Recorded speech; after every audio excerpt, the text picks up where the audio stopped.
Birthday.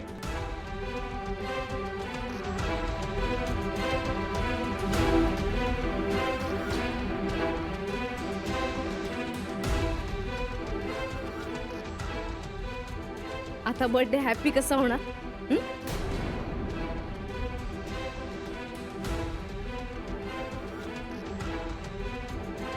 Radhika, मला माहिती आहे तू का बोलतेस असं, and it's obvious, I can understand.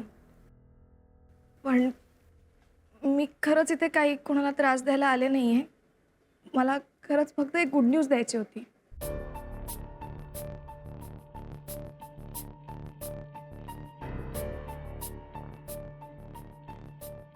Good news कसली? तुला कितपत खरं वाटेल मला माहिती नाही, पण मी गुरुनाथ सरांचं ऑफिस सोडणार आहे.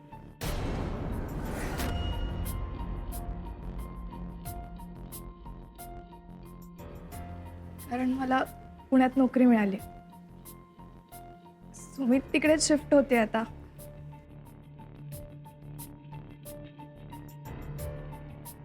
राधिका, मला फक्त तुला आणि इथे जमलेल्या सगळ्यांना सॉरी म्हणायचं होतं.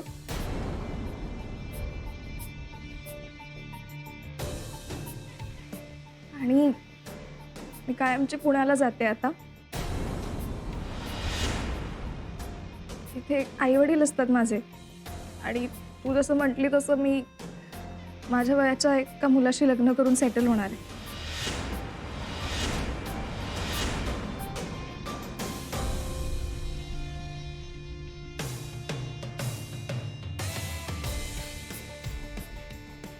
शन्या, तू जर हे खरंच करणार असशील ना तर चांगलीच गोष्ट आहे. पण तू हे करतीये यावरती विश्वास कसा ठेवायचा?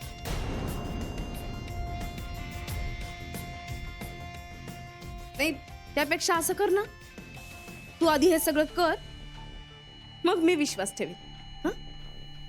बरोबर आहे. मी असं कधी काही वागलेच नाही की तू विश्वास ठेवशील माझ्यावर.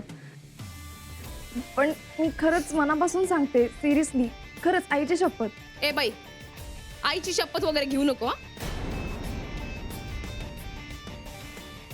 कारण आई मुलांचं नातं हे खूप पवित्र असतं. तुझ्या असल्या या खोट्या शब्दांमुळे या नात्याला बट्टा लागायला नकोय.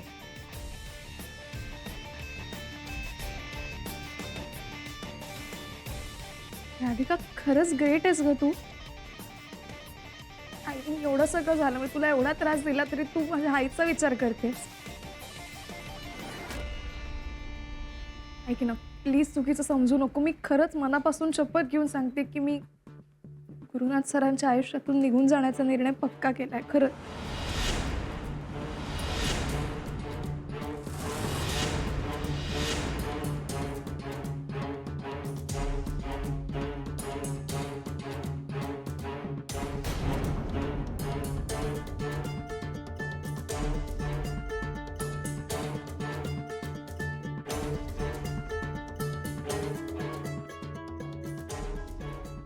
सो सॉरी सर, तुमच्यावर प्रेम नाही करू शकले.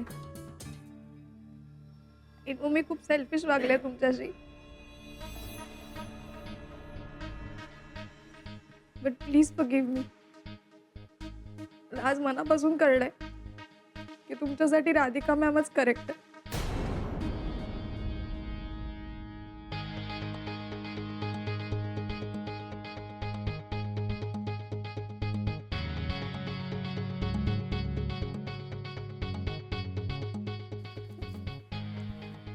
Everyone, I am sorry. मला माहिती आहे माझं खूप चुकलं आणि मी तुम्हाला सगळ्यांना खूप हर्ट केलंय.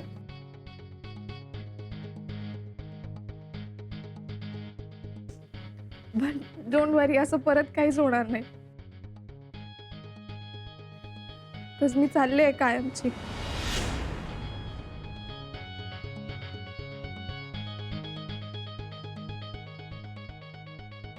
मी आता परत तुम्हाला कधीच भेटणार नाही आणि यापुढे तुमच्या आयुष्यात परत कधीच येणार नाही.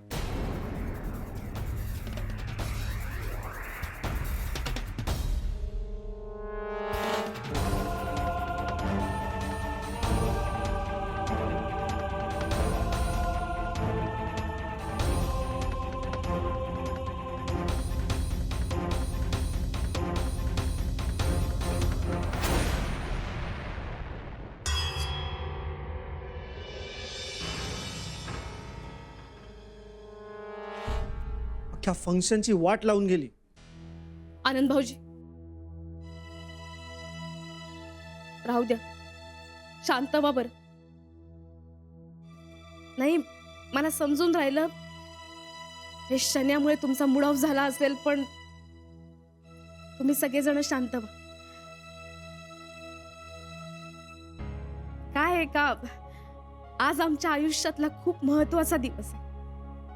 आम्ही आमच्या आयुष्याला नव्यानं सुरुवात करून राहिलो. एक प्रकारे झालं ते बरंच झालं ना.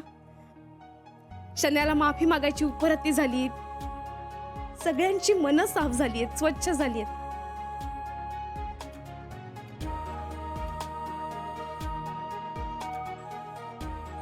आपण हे सगळं चांगल्या मनानं स्वीकारूया आणि सोडून देऊया ना. नाही सुनबाई, कुत्र्याचं शेपूट वाकडं ते वाकडच राहणार.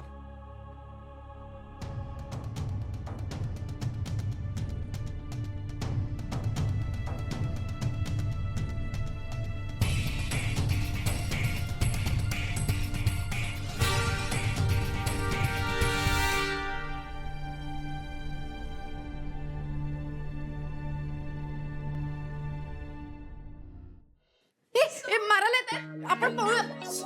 मी येत नाही, थांब जरा. काय झालं? भेटले काय रे अंकल? भेटला पण आणि नाही पण. सनाया, तू तर कविता करू नकोस. काय झालं ते नीट सांग. गप आणि ऐक आता. राधिका, मला फक्त तुला आणि इथे जमलेल्या सगळ्यांना सॉरी म्हणायचं होतं. मी कायमची पुण्याला जाते आता, आणि तू जसं म्हटली तसं मी माझ्या वयाच्या एका मुलाशी लग्न करून सेटल होणार.